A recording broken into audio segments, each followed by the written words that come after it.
Okay, usually when it comes to stories like this, I always say I like to wait until I have an image and a name to go along with the story before I speak on it. So as y'all already pretty much all know, because it's all around the news, it's pretty much on pretty much worldwide news now. There was an attempted terrorist attack.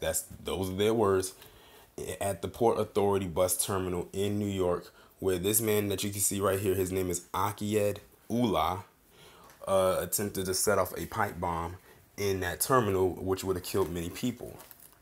Unfortunately, it kind of backfired, and pretty much what I'm hearing on the news is that the bomb pretty much backfired, and the only person that was really injured was him. And if there were any other injuries, it's probably because people were trampling over each other to get out, because only a piece of it went off, enough for it to make some noise, but not enough to destroy anything or kill anybody, because nobody died in this attack.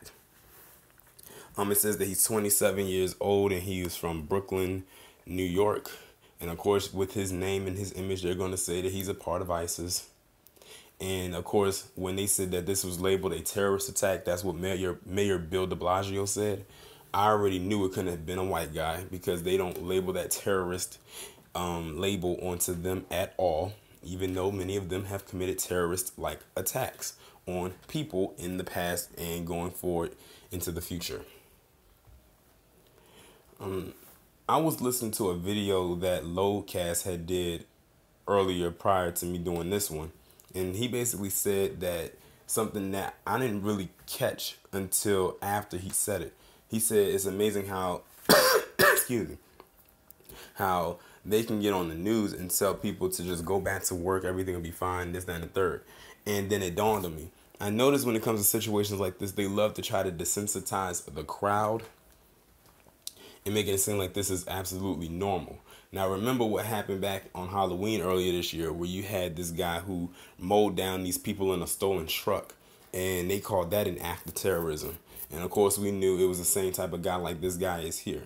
Then a day later, you had that guy in Texas kill all those people in the church, but they did not call it an act of terrorism. It's amazing how they redefine the word terrorist or terrorist act or terrorism when it comes to a white guy, but when it comes to everybody else, then that's when they want to go by the book.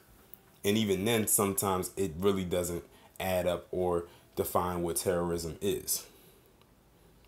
Because in my opinion, terrorism is like putting the lives of many people in danger because you have an agenda. But then when you try to tell them about it when it comes to a white person committing a terrorist act, then it's something completely different. But this is who they have in custody. They said he was pretty much the only one that was injured in the attack that he was trying to pretty much put out there, because he was the closest to him. I believe they said he had a bomb strapped to him, so I believe he was going to sacrifice himself more than likely, as long as he was able to sacrifice many others. But it backfired on him, so no one died, not even him. Y'all let me know what you think, and if there's any more updates, I'll bring it to you.